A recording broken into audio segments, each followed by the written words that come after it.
우리가 함께 야고보서 우리의 말씀과 삶이 일치된 삶이 우리에게 너무나 중요하다라는 것을 함께 나누고 있습니다. 그죠? 말씀이 있다면 오늘 말씀 우리가 본문을 읽어봤지만 그 말씀을 들었다면 우리에게는 행함이 너무나 중요하다라는 것입니다. 행함이 없는 들음은 행함이 없는 이 믿음은 우리에게 경건하지 못한 헛된 경건이다라고까지 설명해요. 그래서 이 우리가 은혜와 말씀과 이 들음, 말씀의 들음에 있어서 우리가 또 시험과도 연결할 수 있는 것 같아요. 먼저 우리가 살펴보면 우리가 지난주까지 우리가 들었던 말씀을 한번 살펴보면 여러 가지 시험이 있을 때 우리가 온전히 기뻐할 수 있는 이유는 무엇입니까? 그 시험이 인내를 만들고 인내가 결국 영원한 하나님 나라를 소유하게 하실 것이기 때문에 우리는 여러 가지 시험 가운데에 온전히 기뻐할 수 있는 것이죠. 하나님께서 우리로 하여금 이 믿음의 경주를 할 수 있는 자로 훈련시키시는 과정이 바로 시험이다라는 것이에요. 그렇기 때문에 시험이 있을 때 우리는 오해하지 말아야 되겠습니다. 하나님께서 나를 넘어뜨리라 하신다. 하나님 나를 사랑하시지 않는다라는 이 어리석은 생각을 우리 가지지 않아야 되겠습니다. 그래서 우리가 지난주 봤죠. 야고보서 1장 13절 사람이 시험 받을 때에 내가 하나님께 시험 받는다 하지 말지니 하나님은 악에게 시험을 받지도 아니하시고 친히 아무도 시험하지 아니하시느니라. 아멘이십니까? 그래서 하나님은 우리를 향한 하나님의 시험은요 징계가 아니라 사랑이다라는 것을 우리는 분명히 알아야 되는 것입니다. 우리가 무언가를 잘못했기 때문에 시험을 주시는 것이 아니라 우리를 자기 백성 삼으셔서 자기 백성답게 세우시라는 하나님의 사랑의 모습이 담겨져 있는 것이 시험이라는 것을 우리가 분명히 기억할 수 있기를 바랍니다. 그래서 하나님께서는요 하나님의 선한 의도를 알아 시험을 참고 견디는 자에게 무엇을 주신다고 하십니까?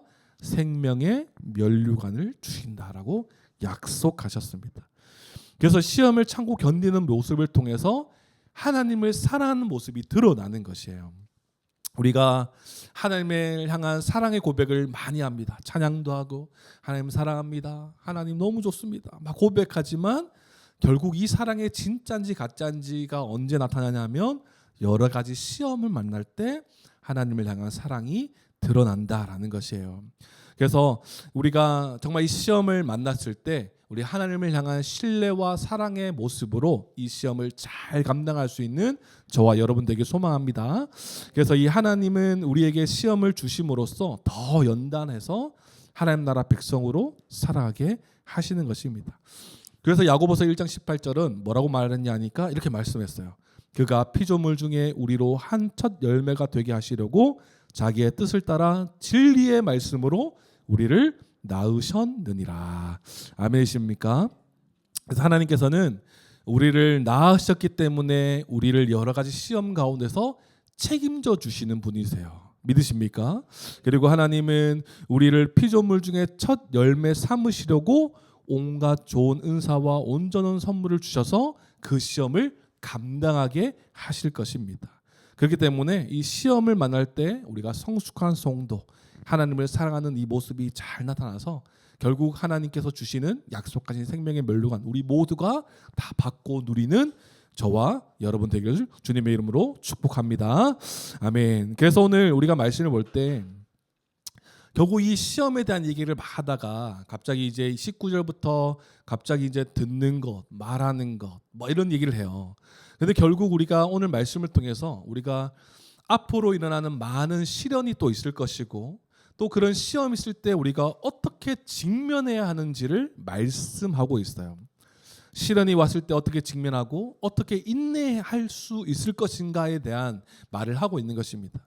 결국 우리가 시련과 시험이 왔을 때 어떻게 직면하고 어떻게 인내할 수 있습니까? 그것은 바로 말씀을 따라 인내한다라는 것이에요. 말씀의 우선순위를 살아가는 우리의 삶이 되어야 된다라는 것을 말하고 있습니다. 오늘 본문 말씀은 너무나 그것을 선명하게 말하고 있어요. 우리가 모든 여러 가지 시험을 만나거나 이 우리의 믿음이 삶이 되는 것 결국은 모든 것의 근원과 본질은요 말씀에 있다라는 것을 오늘 본문이 말하고 있는 것입니다. 우리는 지금까지 누누이 말씀이 중요하다는 것을 너무나 많이 들어왔지만 우리가 한 번 더 이 말씀을 통해서 말씀 우리에게 얼마나 중요한가를 다시 한번 깨닫고 바라보는 시간이 되길 소망해요. 시련 가운데 하나님의 말씀을 잘 들을 것을 우리에게 말씀하고 있죠. 그래서 19절부터 21절까지를 한번 보면 내 사랑하는 형제들아 너희가 알지니 사람마다 듣기는 속히 하고 말하기는 더디하며 성내기도 더디하라. 사람이 성내는 것이 하나님의 의를 이루지 못함이라. 그러므로 모든 더러운 것과 넘치는 악을 내버리고 너희 영혼을 능히 구원할 바 마음에 심어진 말씀을 온유함으로 받으라 라고 말씀하고 있습니다. 그래서 19절 말씀을 보면 우리가 믿음을 가진 자의 마땅한 삶이 뭐냐 이렇게 또 적용이 될 수 있을 것 같고 이렇게 생각할 수도 있을 것 같아요. 사람마다 이렇게 시작하다 보니까 일반적으로 생각하면 어떤 생각이 드냐 하면 사람과의 관계에서의 대화라고 생각할 수도 있어요. 하지만 우리가 전후 문맥을 살펴보면 이것이 바로 말씀과 관련되어 있음을 살펴볼 수가 있습니다. 18절에는 뭐라고 말했어요? 자기의 뜻을 따라 진리의 말씀으로 우리를 낳으셨다. 구원하셨다라고 설명했어요. 그리고 오늘 아까 방금 읽었던 21절도 모든 더러운 것, 넘친 악을 내버리고 마음에 심어진 말씀을 온유함으로 받으라라고 설명합니다. 그러니까 전후 문맥을 살펴보면 뭡니까? 듣기는 속히 하고, 그러니까 사람과의 대화 안에서 그 상대방의 말을 들으라. 그리고 그 사람이 말하기를 조심해라. 이렇게 들릴 수도 있지만 전후 문맥을 따져보면 결국은 하나님의 말씀에 관련된 이야기다라고 우리가 좀 볼 수 있는 것이죠. 무엇입니까? 인간의 말과 진실한 하나님의 말씀을 대조함으로써 우리의 이 무가치한 논리와 주장이 얼마나 위험한가를 보여주고 있는 것이에요. 그리고 또 우리가 어떠한 기준으로 말하면서 살아가야 될지도 함께 설명하고 있는 말씀이 바로 19절부터 21절까지의 말씀입니다. 무슨 말입니까? 진리의 말씀으로 다시 태어난 성도는요, 하나님의 말씀을 잘 듣는 자들이라는 거예요. 하나님의 말씀을 속히 들으라라고 말하고 있습니다. 속히 들으라라는 이 말은 뭐냐 하면 단순히 귀로 듣는 것만으로 그치는 태도가 아니라 말씀을 들은 후에 즉각적으로 순종하라라는 의미가 담겨져 있는 것입니다. 말씀을 들을 때 그 말씀의 핵심과 중심 그리고 뜻을 성령님의 그 지혜와 조명하심으로 잘 이해하고 이해한 대로 잘 받아들여서 말씀을 삶으로 서둘러 이행해라라는 의미가 있는 거예요. 그러니까 말씀을 그냥 듣고 그치는 것이 아니겠죠. 속히 들으라라는 것은 뭐라고요? 듣기는 속히 하라. 듣고 실천하라라고 말하고 있는 것입니다. 우리가 오랜 시간 동안 신앙생활하면서 말씀 듣는 시간은 늘 있었어요.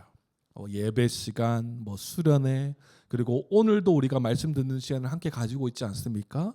그러나 우리 성도님들 한번 생각해 보십시오. 말씀을 왜 듣습니까? 그냥 내 마음이 평안해지려고? 그냥 하나의 교훈을 하나 배우려고? 여러 가지 이유가 있을 수 있겠지만 핵심은 뭐냐 하면 하나님의 말씀에 순종하려고 우리는 말씀을 듣는 거예요. 그저 우리의 지식을 쌓고자, 그 하나의 세상적인 좋은 교훈을 얻고자, 그죠? 그냥 내 마음의 평안을 누리고자 말씀을 듣는 그런 이유도 있을 수 있겠죠. 아니라고 할 수는 없겠고, 하지만 그보다 더 핵심적인 이유는 말씀에 순종하려고 우리는 말씀을 듣는 것입니다. 하나님의 말씀을 속히 듣는다는 것은 순종하기 위해 말씀을 듣는다. 거기에 우선순위를 둔다라는 것이에요. 이것이 바로 속히 듣는 태도인 것입니다. 내 기준과 내 생각에 압도되거나 휘둘리지 않기 위해서 하나님의 말씀 듣기를 속히 해야 되는 것이에요. 우리가 생각해 보면 우리의 삶에 시험이 닥쳤을 때 여러 가지 소리를 듣기를 원합니다. 위로도 듣고 싶고 거기에 대한 해결책도 듣고 싶고 또 지혜도 듣고 싶은 것이 우리의 마음의 모습이에요. 하지만 성경은 뭐라고 말합니까? 하나님의 말씀을 더 들으라고 말하고 있는 것입니다. 여러 가지 시험과 시련이 있을 때 우리가 먼저 취해야 될 제스처와 행동과 태도는 무엇이라고요? 하나님의 말씀 앞에 서는 것이다라고 설명하고 있는 것입니다. 사람의 지혜와 그 사람이 가지고 있는 가치에 우리의 마음을 쏟는 것이 아니라 변하지 않는 진리의 말씀, 그 하나님의 말씀에 서라. 그리고 그 말씀을 듣고 행해라라고 말하고 있는 것입니다. 오늘 본문은 하나님의 말씀에 즉각적으로 반응하고 반대로는 더디할 것을 또 설명하고 있어요. 무엇에 더디해야 됩니까? 말하는 것, 성내는 것. 그러니까 어떠한 상황이든지 간에 하나님의 말씀에 대한 바른 가치와 기준이 없으면 어떻게 살아갑니까? 내 기준과 내 가치로 말하는 자들이 되는 거예요. 내 기준과 내 가치로 말하다 보면 어떤 일이 벌어집니까? 분열이 생기기 시작해요. 그 사람을 인정하지도 않고 내가 생각하고 내가 경험한 것들만 막 이제 주장하다 보니까 결국은 이 분열되고 하나 되지 못하는 모습이 이어지는 것입니다. 또 내 주장이 받아들여지지 않으면 어떠해요? 어떤 모습이 나타납니까? 내 주장이 받아들여지지 않으면 화가 나죠. 썩내기 시작하는 것이에요. 이게 다 연결되어 있다는 것입니다. 진리이신 하나님의 말씀이 우리의 삶의 기준이 되어 있지 않고 무가치한 나의 논리와 나의 가치, 내가 생각하는 가치, 무가치한 것이죠. 그것에 휩싸여서 말하고 행동하다 보면 결국은 분열을 일으키고 내 스스로도 성내는 그런 악에게 내어주는 우리의 모습이 나타난다는 것입니다. 그래서 성경 곳곳에도 혀에 대한 통제에 대해서 굉장히 말을 많이 하고 있어요. 잠언 13장 3절 말씀 이렇게 말씀합니다. 입을 지키는 자는 자기의 생명을 보존하나 입술을 크게 벌리는 자에게는 멸망이 오느니라. 에베소서 4장 29절. 무릇 더러운 말은 너의 입 밖에도 내지 말고 오직 덕을 세우는 데 소용되는 대로 선한 말을 하여 듣는 자들에게 은혜를 끼치게 하라. 그러니까 우리가 무가치한 논리로 그 사람과 분열하고 성내는 말을 하는 것 자들이 아니라 오히려 덕을 세우고 은혜를 끼치는 말을 이 성경의 기준으로 살아가는 삶을 통해서 말할 수 있어야 된다라고 말씀하고 있는 것이에요. 우리가 말하고 성내는 것이 사실은 일상적인 감정 표출이라고도 볼 수 있지만 그러나 오늘 성경에서는 하나님이 요구하시는 하나님의 요구의 기준인 이 하나님의 의를 이루는 성도들에게 있어서는 경계해야 될 태도다라고 가르쳐주고 있어요. 말하고 성내는 것. 뭐라고 말하고 있습니까? 하나님의 의를 이루지 못한다고 분명히 설명하고 있어요. 우리가 함부로 말하거나 성경의 기준이 아니라 우리의 기준으로 함부로 말하거나 우리의 썩냄을 통해서 하나님의 영광이 가려지고 하나님의 의를 이루지 못하는 태도다라는 것을 분명히 말하고 있어요. 그래서 뭐라고 말합니까? 21절에 그러므로라고 설명해요. 성도는 무엇에 더 집중하며 살아야 됩니까? 바로 하나님의 말씀을 온유함으로 받으라라고 설명하고 있어요. 모든 더러운 것과 넘치는 악을 내버리고 너희 영혼을 능히 구원할 바 마음에 심어진 말씀을 온유함으로 받으라. 온유한 말씀, 온유한 마음으로 그 말씀을 속히 들어 행해라라고 말하고 있는 것이에요.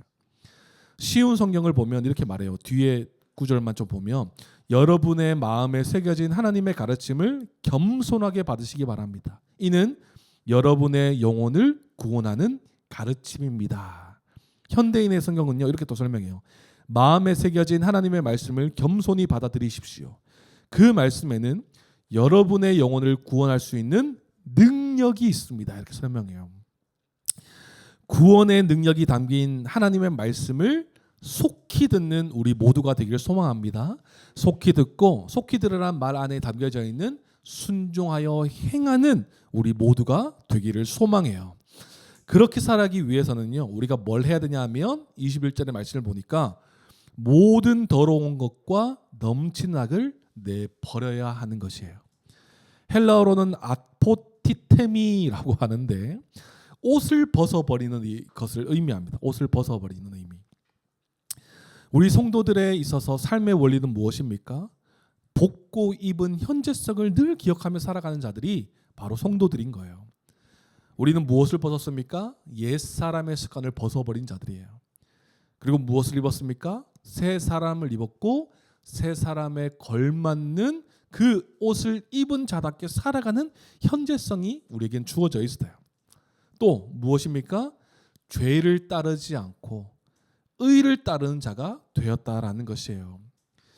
이미 이런 것들로 인해서 하나님의 은혜로 말미암아 우리는 벗은 자들이 되었지만 우리의 연약함과 감정으로 인해서 다시 더러운 것과 넘치는 악을 다시 생각나서 주섬주섬 입으려는 우리의 연약함이 이 삶의 곳곳에 이렇게 있단 말이에요. 그래서 우리가 이 모습을 경계하고 날마다 씻음을 받은 존재다라는 것을 날마다 기억해야 되는 것입니다. 씻었기 때문에 이 더러운 옷은 난 다시 못 입는다. 나는 이미 그리스도의 피로 씻음을 받았기 때문에 이 이전의 모습 옛사람의 이 모든 것들을 입을 수 없는 존재다라는 것을 늘 상기해야 되는 것입니다. 그렇지 않습니까? 샤워하고 나와서 누가 빨래통에 있는 그 옛날에 벗어놓은 옷을 다시 입는 사람이 누가 있겠어요? 있습니까 혹시? 급할 때나 그죠? 잠깐 벗고 샤워하고 나왔는데 빨리 다시 또 누가 불러요. 그러면 잠깐 뭐 벗어놓은 거 다시 뭐 입을 수는 있겠으나 이 막 샤워를 깨끗하게 나왔는데도 옛날에 막 냄새 나고 이런 걸 다시 입는 사람은 없다란 말이에요.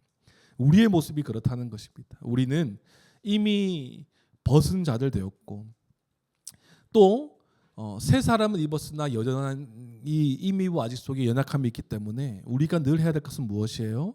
이 더러운 것과 넘치는 악을 내버리는 모습, 벗어버리는, 계속해서 벗는 이 우리의 모습이 필요하다라는 것입니다. 우리는 이미 마음에 심어진 말씀이 있는 자들이에요. 새 언약 백성이라는 것입니다. 이 구약 시대에 이스라엘 백성들에게 이 율법을 주셨어요.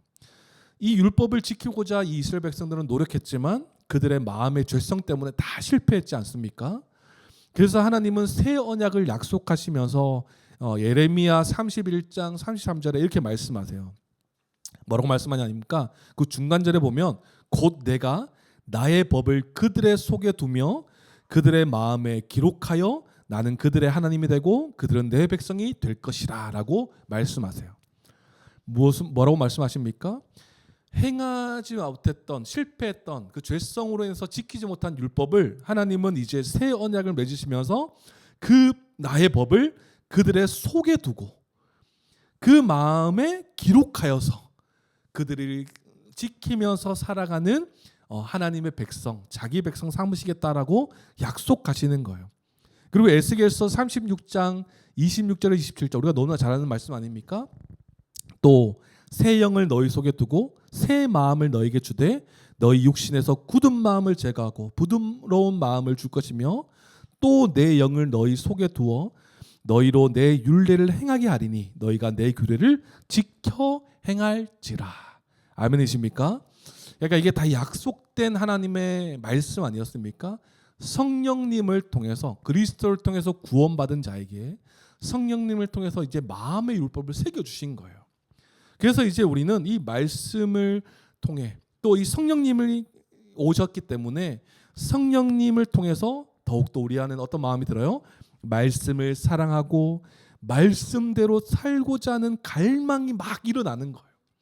그러니까 말씀대로 살아가고자 하니까 제일 먼저 나타나는 삶의 모습이 뭐냐니까 하나님 사랑, 이웃 사랑의 모습으로 나타난다라는 거예요.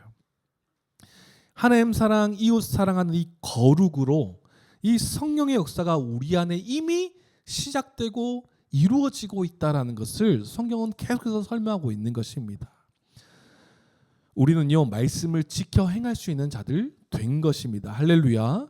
그렇기 때문에 우리는 계속해서 이 말씀을 바라볼 때에 온유함으로 겸손함으로 말씀을 받아들일 수 있어야 되는 것이에요. 그래서 이 보면 이 더러운 것과 넘치는 것 이렇게 얘기하잖아요. 이 모든 악인데 이제 야고보서 이 주석을 보거나 하면 더러운 것은 질적인 측면, 넘치는 것은 양적인 측면. 우리 안에 얼마나 이 악이 가득한가.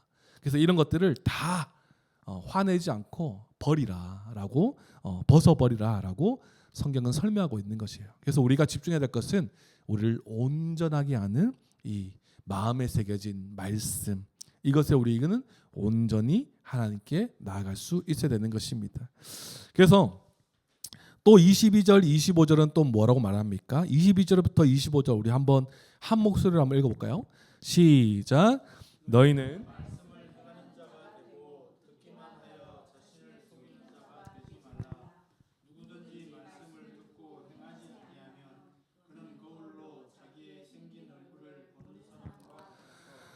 제 자신을 보고 가서 그 모습이 어떠했는지를 곧 잊어버리거니와 자유롭게 하는 온전한 율법을 들여다보고 있는 자는 듣고 잊어버리는 자가 아니요 실천하는 자니 이 사람은 그 행하는 일에 복을 받으리라. 아멘. 말씀 듣기를 속히 하라라고 말한 후에 뭐라고 말하냐면 말씀을 행하는 자가 되라라고 말씀하고 있습니다. 듣기만 하는 자는 어떤 자라고 말합니까? 속이는 자라고 이야기해요. 자기 기만이라고 하죠. 자기를 속이는 자. 그러니까 듣고 행하지 아니하는 자는 또 이 재미있는 표현이 나오죠. 거울로 자기의 생긴 얼굴을 보는 사람과 같다. 그러니까 거울로 얼굴 보는 게 왜 잘못됐어? 라고 생각했지만 손을 생각해 보십시오. 거울은 언제 봅니까? 왜 봅니까? 용모를 단장하기 위해서 하지 않습니까? 그죠? 나가기 전이나 그죠? 씻고 나와서 뭔가 이제 나갈 채비를 할 때 거울을 무조건 보거나 또 이제 뭐 식사를 한 뒤에 사람과 이제 대화하기 전에 이제 거울로 한번 재정비를 한다든가. 그러면 어떻게 해요? 이 거울을 본 다음에 이 뭐 머리카락이 헝클어져 있거나 뭐 이렇게 뭐 화장이 떠 있거나 이러면 수정하잖아요. 이렇게 머리 이렇게 한번 딱 이제 하든지. 그런데 말씀을 듣기만 하는 자는 어떤 자라고 하냐면 그냥 거울을 빤히 쳐다보고 아무 조치도 하지 않고 자기 모습이 어땠는지를 잊어버리는 자라고 설명해요. 그게 무엇이에요? 돌아서서 자기의 모습이 어떠했는지 잊어버리는 사람. 즉 변화가 없는 것을 의미하고 있는 거예요. 말씀을 들어도 행하지 않는 것은 거울을 보고 아무 조치도 하지 않는 그런 사람과 같다라고 설명합니다. 하나님의 말씀에 대해 많이 듣고 공부한다고 해서 그것이 신앙적으로 올바르게 살아가는 것이 아니겠죠. 결국 하나님의 말씀을 행하지 않으면 참되게 아는 것이 아니라 말씀을 보고도 잊어버려서 변화가 없는 모습으로 성도로서는 마땅하지 않는 모습이라고 설명하고 있는 것이에요. 마치 이런 거와 같죠. 이제 내가 교회에 와서 앉아 있는 것만 해도 말씀 앞에 있다는 것만으로 자신이 거룩하다라고 생각하는 거예요. 착각하는 거죠. 물론 좋은 자세예요. 말씀 앞에 이제 있다, 그 말씀이 있는 곳에 함께 앉아 있다라는 것도 물론 좋은 자세이지만 오늘 성경 본문에서는 그것은 속이는 자다라고 설명해요. 말씀을 듣는 것만으로, 말씀을 많이 배웠다는 것으로 자신의 신앙이 좋다라고 착각하는 것은 자기 기만이에요. 자기를 속이는 자예요. 이런 사람이 많을까요, 적을까요? 자기를 속이고 말씀을 듣는 자리에 있다라는 것에 자기 신앙이 좋다라고 여기는 사람 많을까요, 적을까요? 많을 것이에요. 예를 들면 이런 거죠. 큰 교회에 다니는 것만으로 자기 신앙이 안전하고 믿음이 좋다라고 생각하는 사람이 있을 것이에요. 또 반대로 큰 교회가 아니라 작은 교회를 섬긴다고 해서 자기 믿음이 좋다라고 생각하는 사람들도 있을 것이에요. 우리도 적용해 보면 성경적 교회를 꿈꾸는 우리는 교회, 그죠? 그래서 우리 교회는 다른 교회보다 좀 더 나을 거야라고 생각하는 사람이 있을 수도 있는 거예요. 있습니까? 감사하죠. 그런 사람은 좋은 마음입니다. 너무 좋은 마음인데 그러나 말씀이 있는 곳에 머문다고 해서 우리의 믿음이 좋은 것으로 드러날 수는 없는 거예요. 잘 듣고 많이 배웠다고 해서 우리의 신앙이 좋다라고 말할 수 없는 것이라는 거예요. 무슨 말입니까? 먼저는 말씀이 있는 곳에 머물러야겠지만 핵심은 행함이라는 것이에요. 행함. 말씀을 듣고 행하는 자는 그 믿음이 속이는 자가 아니라 참되다라고 성경은 설명하고 있는 것입니다. 성경적 교회를 꿈꾸면서 우리가 모이지 않았습니까? 그렇다면 우리는 정말 많은 말씀을 보고 연구하고 배우게 될 거예요. 그렇다면 이것에 머물지 않고 우리에게 있어서 핵심은 이 말씀을 배운 대로 양적인 모습을 우리가 배웠다면 질적인 모습으로 행함으로 나타날 수 있어야 된다라는 것이에요. 그것이 우리의 존재로 더 드러낼 수 있어야 되는 것입니다. 그래서 25절 말씀은 이렇게 설명해요. 자유롭게 하는 온전한 율법을 들여다보고 있는 자는 듣고 잊어버리는 자가 아니요 실천하는 자니 이 사람은 그 행하는 일에 복을 받으리라. 영어 성경에 보면 but으로 시작해요. 그러나라고 시작해요. 그러니까 말씀을 듣고 행하지 않는 자는 자신을 속이는 자이지만 그러나 말씀 앞에서 말씀을 듣고 잊어버려 스스로 속이는 자가 아니라 말씀을 지켜 실천하는 행함으로 복을 받을 것이다 라고 설명하고 있는 것이에요. 여기 보시면 자유롭게 하는 온전한 율법이라고 설명합니다. 이 자유롭게 하는 온전한 율법이 뭘까라고 했을 때 결국은 복음이죠. 말씀, 복음의 말씀이에요. 성도는 율법의 정죄로부터 이 실패한 무능력자였으나 자유한 자가 되었습니다. 그리스도를 통해 자유한 자가 되었어요. 또 주님이 주신 새 계명을 따라 살아갈 수 있는 자가 바로 우리라는 거예요. 그래서 이 자유롭게 하는 온전한 말씀, 그 율법, 복음을 받은 우리로서는 이제는 이 말씀을 지켜 행하며 살아갈 수 있는 자가 되었다라는 것이에요. 여기 보시면 자유롭게 하는 온전한 말씀이라고 할 수 있는데 왜 자유롭게 하는 온전한 율법이라고 했을까요? 율법을 한번 생각해 보죠. 율법은 거룩한 하나님이 자기 백성에게 요구했던 법 아닙니까? 하나님의 기준에 아주 의로운 법이었어요. 하나님이 자기 백성들에게 주셨던 법이죠. 그런데 범죄한 인간으로서는 지킬 수 없던 하나님의 법이었습니다. 그러나 그리스도를 통해 이 법이 성취되어 이제 자기 백성된 교회에게 요구하시는 바가 있기 때문에 이 말씀을 율법으로 표현하고 있는 것이에요. 그래서 우리가 잘 알듯이 율법의 세 가지 기능을 말하지 않습니까? 첫 번째 기능은 무엇입니까? 정죄의 기능. 율법을 지키면 지키려 할수록 우리의 무능력함을 보면서 죄를 깨닫는 거예요. 우리로서는 할 수가 없구나. 그리고 이 두 번째의 기능이 무엇입니까? 율법이 우리로서는 죄를 깨달아 할 수 없음을 알았기 때문에 인도의 기능이 있는 거예요. 누구에게로 인도합니까? 그리스도께 인도하는 초등교사의 역할을 감당하는 거예요. 그래서 우리로선 방법이 없으니 그리스도를 향하게 하는 것이 율법의 두 번째 기능인 것입니다. 그래서 그리스도를 믿어 의에 이른 하나님의 백성으로서 이제 율법은 세 번째 기능을 해요. 어떤 기능을 합니까? 규범적 기능을 하는 거예요. 하나님의 백성으로서 삶의 원리로서 이 율법이 우리에게 오는 것이죠. 그래서 이 율법은 폐해지는 것이 아니라 그리스도 속에서 폐해진 것이 아니라 더욱더 하나님의 백성들이 지켜야 할 말씀이다라는 것을 이 율법이라는 단어를 통해서 우리에게 가르쳐 주는 것입니다.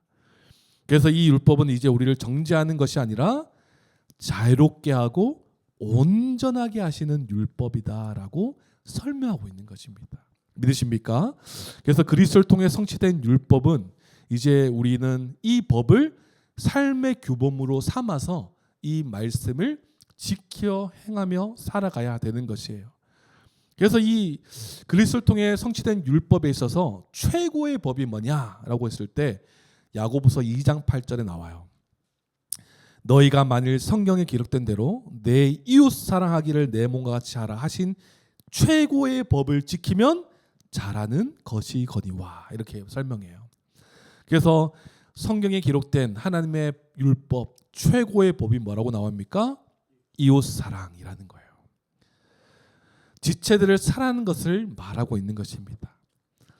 그래서 우리는 율법, 이 하나님의 말씀을 잘 들여다 봐야 한다라고 성경은 설명해요. 이 들여다보다라는 것은 이 다른 번역본을 보면 이렇게 설명해요. 새 번역본은 율법을 잘 살피고라고 설명해요.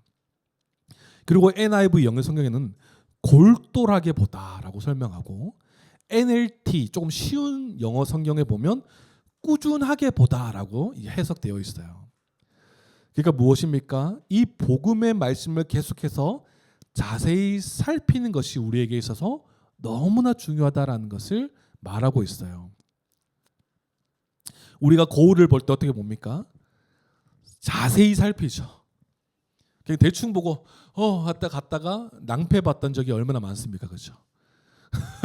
뭔가 식사를 하고 나서 중요한 대화를 해야 될 때 이렇게 한번 하고 이제 대충 보고 지나갔다가 한참 그 사람과 웃고 막 이빨을 드러내면서 많이 웃고 집에 왔는데, 우와, 완전 막 고춧가루 그다랗게 막 있었는 이런, 우와, 자세히 보지 않으면 그런 이제 모습으로 나오는 거죠. 이게 지온이 지효도 한 번씩 짜장면 먹으면 야, 거울 보고 와 한 말합니다. 맨날 수염을 맨날 그리고 있거든요. 수염을 그려서 모르잖아요. 자기는 진짜 뭐 이게 좋은 향만 날 뿐 코에게서 이게 빨리 거울 보고 와. 하면 거울 보면 지온 이슈조차도 어떻게 보고 수염 잘 그렸네 하지 않아요. 가서 씻고 오죠, 이렇게. 마찬가지인 거예요. 거울을 우리는 대충 보는 것이 아니라 거울을 볼 때 자세히 살피는 것처럼 하나님의 말씀도 대충 보고 그냥 대충 이해하고 넘기는 것이 아니라 말씀을 붙들고 연구하고 묵상해야 함을 말하고 있습니다. 그래서 우리가 이 기본적인 DBS 방법으로 말씀을 연구하고 주일 말씀도 한 번으로 그치지 않고 수요일에 한 번 더 다시 묵상하고 적용하고, 또 이것으로 또 끝나지 않고 이 적용한 말씀을 금요일에 또 함께 각자의 자리에서 기도하는 이 흐름이요, 참 귀하다라는 생각이 듭니다. 결국 하나님의 말씀을 듣고 그 말씀을 실천하고 행하는 자는 복을 받을 것이다 라고 설명하고 있어요. 성도가 하나님의 말씀에 순종하여 행하고자 할 때 하나님은 그 능력을 허락하실 것이고, 말씀을 행하며 지키는 삶은 결국 완성된 하나님 나라의 복과 안식을 누리게 될 것입니다. 할렐루야. 그렇기 때문에 우리가 정말 이 말씀을 대충 하는 자들이 아니라, 그냥 듣기만 하는 자들이 아니라, 듣기만 해서 자신을 속이는 자가 아니라 정말 그 말씀을 행하는 자, 율법을 들여다보고 실천함으로써 그 하나님의 복을 누리는 저와 여러분 되기를 소망합니다. 그리고 26절 27절 한번 읽어주시겠습니까? 26절 27절입니다. 시작.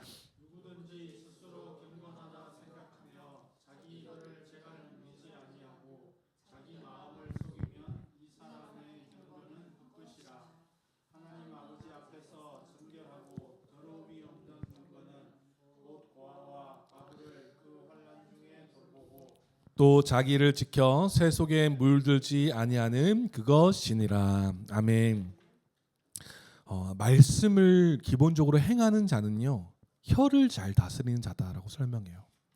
그리고 말씀을 행하는 자는 고아와 과부를 환난 중에 돌보는 자다라고 설명합니다. 반대로 이야기하면. 그리고 말씀을 행하는 자는 어떤 자입니까? 자신을 지켜 새 속에 물들지 않는 자다라고 설명합니다. 이렇게 말씀을 이렇게 행하는 자가 참된 경건의 모습으로 나타난다라는 것을 말하고 있어요. 그래서 오늘 이 26절 27절에 나오는 이 세 가지는요, 야고보서에서 자주 반복되는 주제입니다. 말씀을 지켜 행하면서 경건한 삶을 살아가는 자에게 있어서 이 세 가지가 너무나 중요하다라는 것을 가르쳐주고 있어요. 첫 번째, 혀를 제어하는 것. 두 번째는 이 가난한 자, 약자에 대한 관심을 가지는 것. 그리고 세 번째는 세속을 피하는 것. 이 세 가지 주제가요, 야고보서의 핵심 주제로 쫙 흘러가요. 근데 큰 주제가 있습니다. 뭡니까? 말씀을 행하는 것. 이 말씀을 행하는 것이 이렇게 드러난다라고 또 설명되는 거예요. 마음에 새겨진 말씀, 자유롭게 하는 온전한 율법을 지켜 행하는 자의 모습이 이렇다라는 것을 알려주고 있는 것입니다. 한번 볼까요? 말씀을 지키며 참된 경건에 이르는 자는 어떤 자라고 말합니까? 혀에 재갈을 물려 말씀을 속히 듣고 말하기를 더디하는 자다, 이렇게 설명하는 것입니다. 이 재갈을 물린다는 것은 말을 함부로 하지 않는다라는 것을 의미해요. 그러니까 스스로 경건하다라고 생각하면서 함부로 말한다면 그것은 자기를 속이는 자다. 그 경고는 헛되다라고 말씀하고 있는 것입니다. 그렇지 않겠습니까? 교회 안에, 공동체 안에 자기가 스스로 경건하다고 생각하면서 말을 함부로 하는 사람이 있다고 가정해 봅시다. 그러면 그 공동체는 결국 하나됨을 깨트리는 그 결과를 맞이하게 될 것이에요. 스스로 경건하다고 생각하면서 자기의 생각과 기준을 가지고 다른 지체들에게 말하거나 권면하거나 잘못된 권면을 하고 말을 옮기면 그 공동체에 영향을 미치게 된다라는 것입니다. 그래서 우리가 이 야고보서 뒷장들을 이제 한번 살펴보면 어떤 이런 혀에 대한 이야기가 많이 나오는데 결국 이 혀가 어떤 일들을 하냐니까 이런 거예요. 지체들을 낙심하게 하는 말, 비방하는 말, 저주하는 말. 그러니까 아까 얘기했던 이 모든 이제 악의 모양으로 나타나는 것이 바로 혀라는 거예요. 그래서 재갈을 물려 덕을 세우는 말을 하고 은혜를 끼치는 말을 하는 것이 성도의 마땅한 모습이다라고 설명합니다. 말씀을 행하는 자가 첫 번째로 해야 하는 행동이 뭐냐 하니까 재갈 물리는 거예요. 말을 함부로 하지 않는 것입니다. 내 기준과 내 뜻을 주장하는 것이 아니라는 거예요. 이 함부로 하지 않고 말을 조심히 하는 것. 이것이 말씀을 행하는 자의 첫 번째 모습이라는 거라고 설명해요. 또 두 번째는 뭡니까? 참된 경건은 고아와 과부를 돌보는 것이다 라고 설명합니다. 당시 고아와 과부는 사회 약자였어요. 우리에게도 지금 현 시대도 마찬가지로 적용되죠.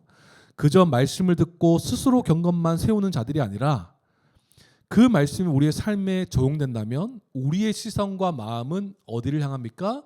이웃을 향한다라는 거예요. 지체들을 향한다라는 것입니다.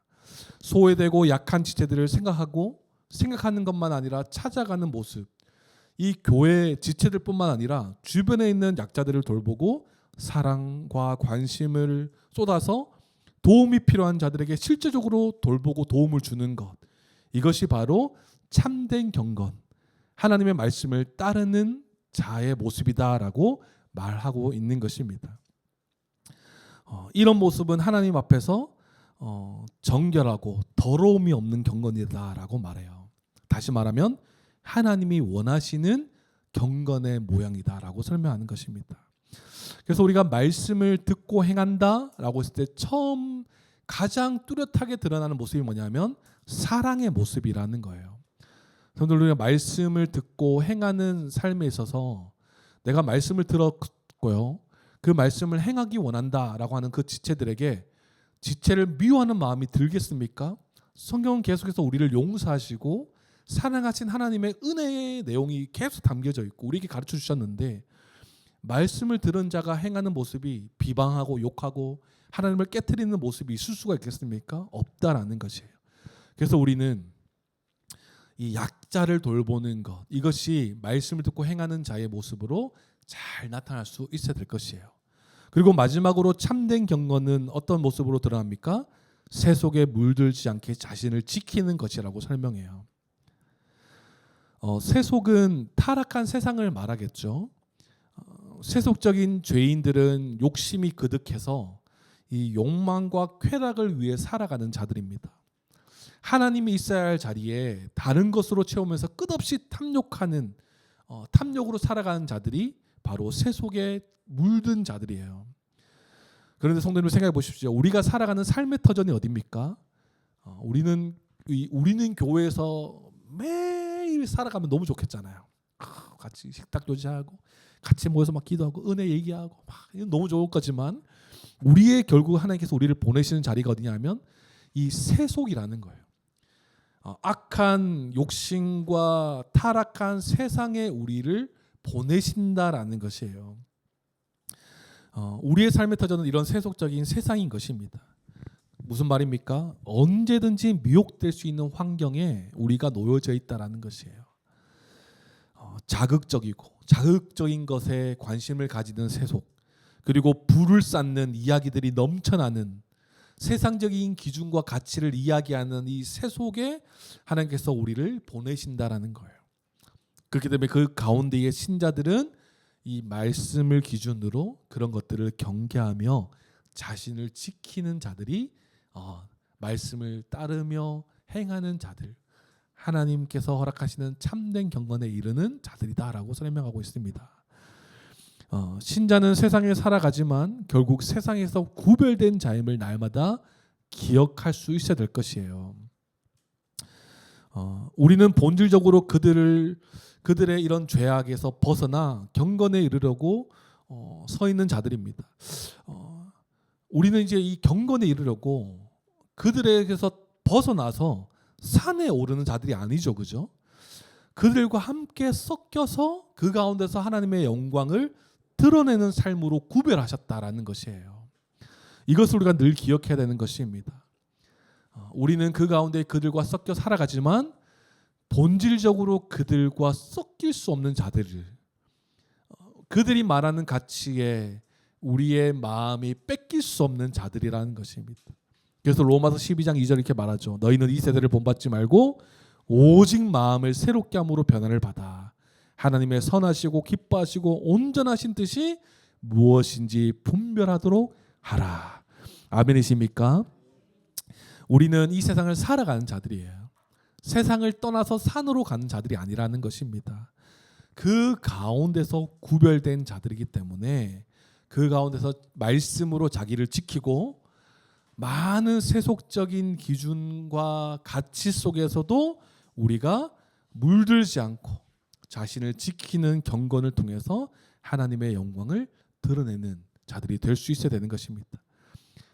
모든 악을 버리는 것이죠. 모든 더러운 것과 넘친 악을 버려서 이제 우리는 온전하게 하는 율법을 따라 행하는 자로서 세상에서 말씀의 기준, 세상 사람들이 뭐라 할지라도 우리의 기준과 가치는 영원한 하나님의 말씀과 하나님 나라의 소망을 두고 살아가는 자들이어야 될 것이에요.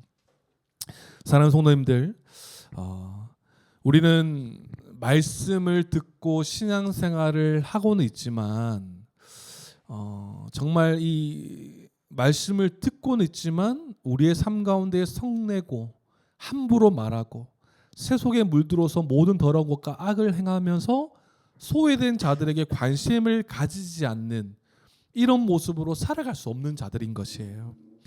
이렇게 살아간다면 우리는 하나님 앞에서 자신을 속이는 자와 같다라고 성경은 설명하고 있습니다. 스스로 경건하다라고 생각하는 자들은 그들은 자신의 끝을 알 수 없습니다. 결국은 멸망으로 끝이 날 거예요.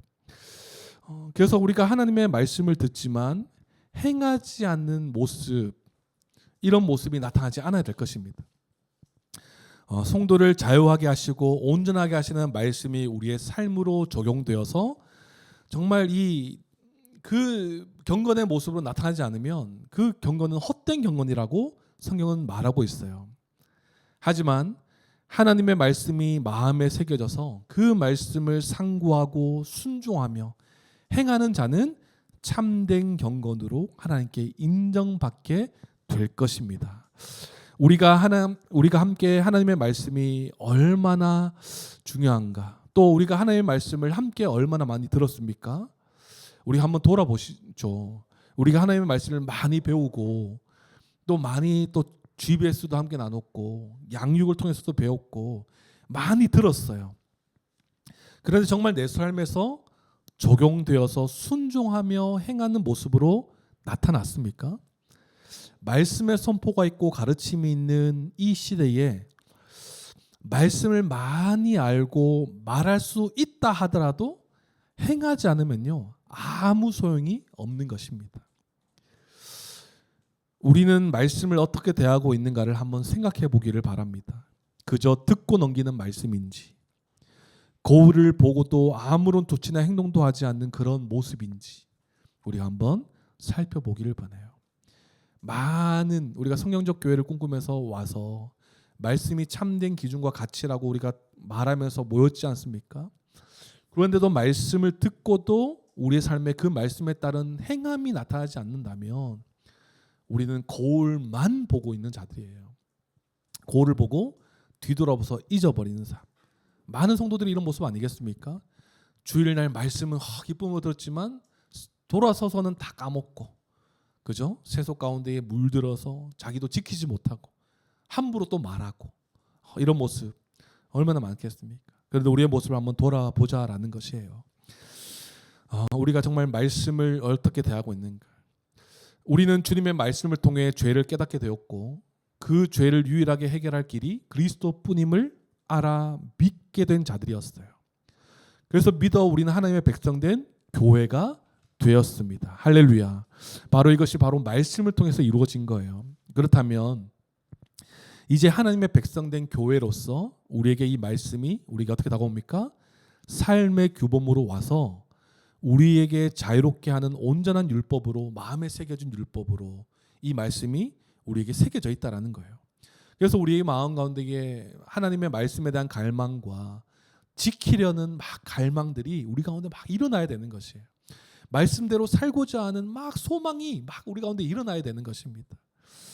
그런데 이것은 우리의 노력으로 되는 건 아니죠. 이거 자칫하면 우리의 행함으로 될 수 있지만 그게 아니라 그 은혜를 아는 자에게 주시는 성령님의 역사라는 것입니다. 그래서 하나님의 뜻을 행하는 것이 우리에게 마땅한 모습일 것이에요. 성도님들, 우리는 교회입니다. 믿으시죠? 구별된 하나님의 백성이 되었어요. 그런데도 듣기만 하고 삶으로, 행함으로 나타나지 않는다면 우리를 과연 교회라고 말할 수 있을까요? 혀를 제갈 물리고 지체들을 돌보고 자신을 지켜 세속에 물들지 않는 참된 경건의 모습으로 하나님의 최고의 법인 내 이웃을 내 몸과 같이 사랑하는 우리 모두가 되기를 소망합니다. 말씀을 속히 들어 행하는 자의 삶은 결국 자기 사랑이 아니라 하나님 사랑, 이웃 사랑으로 드러나기 마련이에요. 그리고 이 행함을 통해 어떤 결과가 맞이합니까? 하나님께서 우리에게 복을 허락하신다라고 설명하고 있습니다. 사랑하는 성도님들, 하나님의 말씀이 우리의 기준이 되기를 소망합니다. 속히 듣고 말하기는 더디하는 우리가 되기를 소망해요. 세속적인 기준과 가치로 말하는 자들이 아니라 오히려 제갈 물려 마음에 새긴 율법을 잘 지켜 행하고 우리가 해야 될 말은 도리어 은혜와 덕을 끼치는 말을 우리가 하는 우리 모두가 되기를 소망합니다. 그렇게 되기 위해서는요, 우리가 계속 어디에 머물러야 할까요? 말씀에 머물러야 하는 거예요. 주식에 관심 있는 사람들은 계속 주식만 들여다 보니까 입만 열면 무슨 얘기만 나와요? 주식 얘기가 나오는 거예요. 연애에 관심, 연예계 쪽과 연애에 관심 많은 사람이 입만 열면 뭐가 나와요? 연애 얘기만 나오는 거예요. 우리의 말이 정말 이 은혜와 덕을 끼치는 말이 나오려면 결국은 우리가 말씀에 집중할 수 있어야 된다라는 것입니다. 이제 우리가 곧 말씀 수련회가 준비되어 있고 우리가 말씀 수련회에 참여하게 될 것이에요. 성도님들, 우리가 왜 말씀 수련회에 참여합니까? 설교 전에도 얘기했지만 말씀에 순종하려고 우리는 가는 거예요. 말씀을 배워서 순종하려고, 말씀대로 살아가려고 우리는 수련회에 참여하는 것입니다. 마찬가지죠. 주일 예배도 마찬가지인 거예요. 우리가 주일 예배 나와서 왜 함께 예배 드리며 말씀을 듣고 있습니까? 말씀에 순종하려고 우리가 말씀 앞에 서는 거예요. 듣기만 하고 잊어버리고 끝나버리는 인생이 아니라 듣고 실천하여 행하면서 하나님이 주시는 복과 안식을 누리는 우리 모두가 되기를 소망합니다. 그래서 우리가 말씀에 있는 자리, 말씀인 자리에 항상 우리가 있고 그것을 듣기만 하는 자들이 아니라 지켜 행함으로 하나님의 영광을 드러내고 하나님의 복을 누리는 우리 교회 모든 성도님들의 삶이 되길 주님의 이름으로 축원합니다. 아멘. 기도하겠습니다.